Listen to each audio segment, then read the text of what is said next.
Hi, I've got a fun book today. I've mentioned before that I love to go on tours. I love to learn about things like that. This book is called What Makes It Go, What Makes It Work, What Makes It Fly, What Makes It Float. It's a huge book. This would take much too long to read. But I just randomly opened up the book and I thought, yeah, that sounds good. Elevators. We've all been on elevators before, I believe. And we just were in Greece and we were in an elevator and it was so small. And then just my husband and I were on the elevator, and then we saw a sign that it fit 5. It says 5 people could ride on the elevator.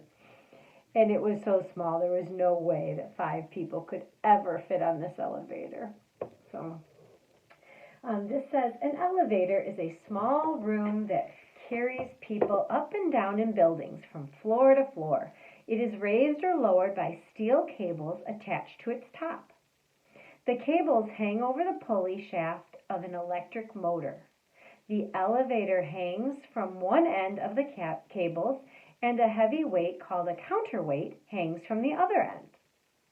The elevator and counterweight ride up and down between steel guide rails, which keep them from wobbling out.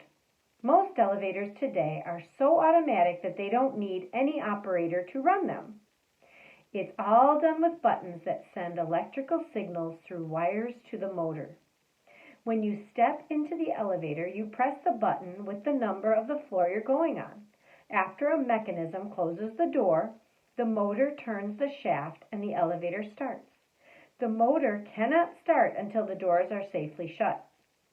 When the elevator gets you to your floor, it stops and the doors open to let you out.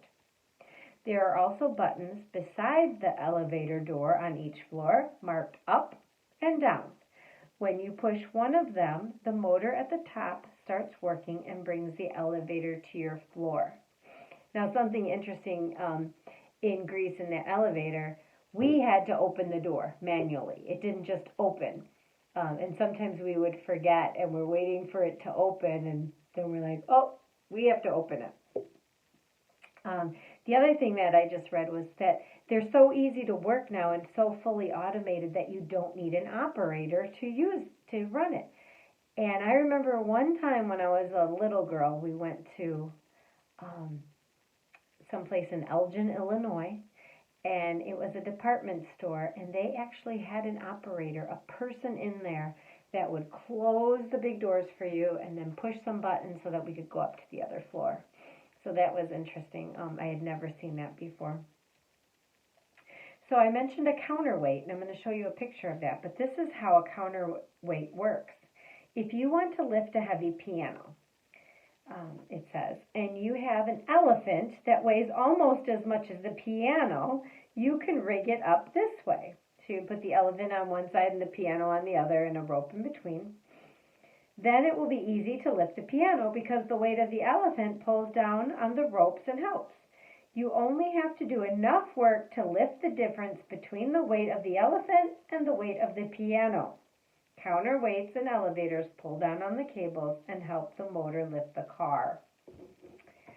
So let me see the best way to show you this.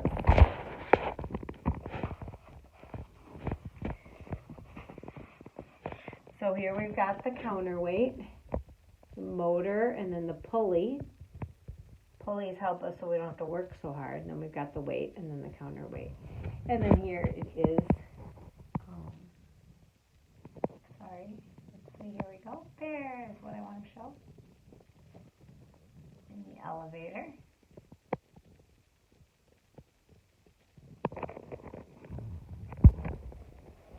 Okay. The other one on the other side of the page, and since it kind of fits, is the escalator.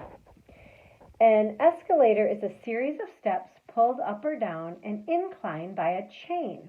Each step has its own wheels that run along slanted rails. It's a kind of train being pulled up a hill with a passenger standing on each little car. So thankfully it isn't like this, right? So we can see the underneath here shows a sprocket. Teeth fit into the links of the chain that pulls the steps up. Down here, the steps are flat, making it easy to step on, right, when you first get on it.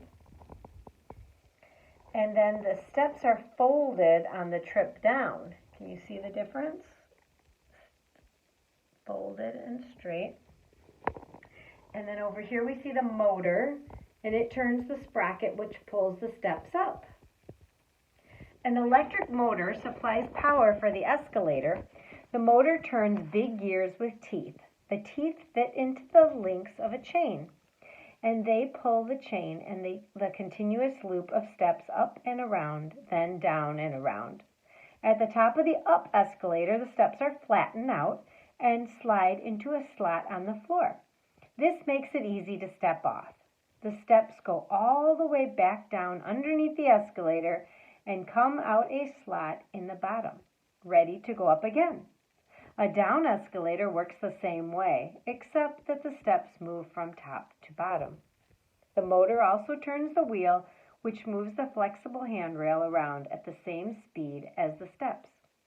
The handrail helps you get on and off of the moving escalator. So now you know.